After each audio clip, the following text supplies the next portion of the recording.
आज करमाळ्यामध्ये आढावा बैठक देखील झाली, तसेच सदस्य नोंदणी अभियान देखील कार्यक्रम संपन्न झाला आहे. नेमकं कशा पद्धतीनं कार्यकर्त्यांना आदेश देण्यात आलेले आहेत? भारतीय जनता पार्टीची सदस्यता नोंदणी अभियान हे सध्या राज्यामध्ये आणि देशामध्ये सगळीकडे सुरू आहे.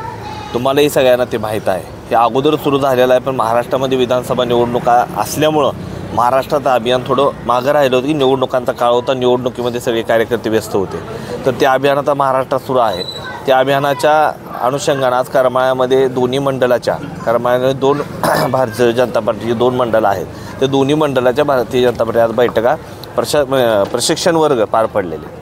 आता याच्यामध्ये आपण पाहतोय की दोन जे आढावा बैठक आहेत त्या झालेल्या आहेत. नेमकं त्याबाबत काय सांगतात? त्या दोन आढावा दोन मंडळं आहेत. त्या दोन मंडळातल्या दोन्ही मंडळाध्यक्षांनी दोन्हीकडे आढावा बैठका त्यांच्या मंडळाच्या कार्यकर्त्यांना बोलवून केलेलं होतं.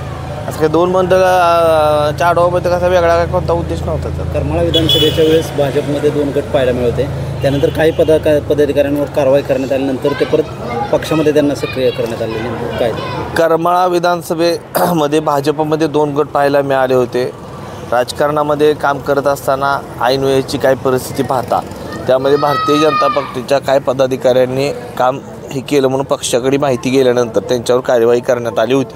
परंतु परत आमच्या राज्याचे प्रदेश अध्यक्ष चंद्रशेखरजी बावनकुळे साहेबांनी एक दिवशी मला फोन केला आणि त्या कार्यकर्त्यांना आपण परत सामावून घेऊन आपल्यात काम करायला संधी देऊया आणि त्यांना सामावून घ्यायच्या सूचना केल्या.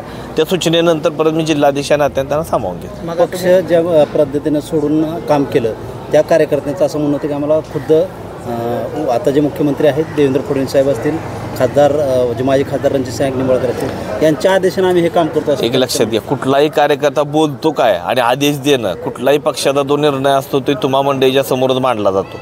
असं काय पक्षाचे उमेदवार एक करायचा आणि परत दुसऱ्या उमेदवाराविरोधात असं कोणतेही पक्षाचे नेतृत्व किंवा आमचे नेते देवेंद्रजी असं कधीच करणार नाही. देवेंद्रजी तसं काय केलं असतं तर आज मी जिल्हाधीश मला अनेक ठिकाणी तसं पाहायला मिळालं असतं.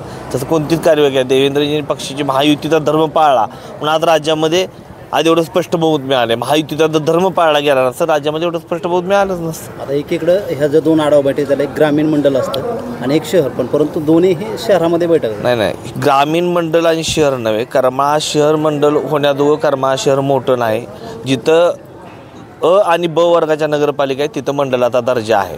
करमाळा नगरपालिका क वर्गाची नगरपालिका आहे. तेव्हा करमाळा नगरपालिका अधिकृतरित्या संघटनात्मक मंडळाचा दर्जा नाही.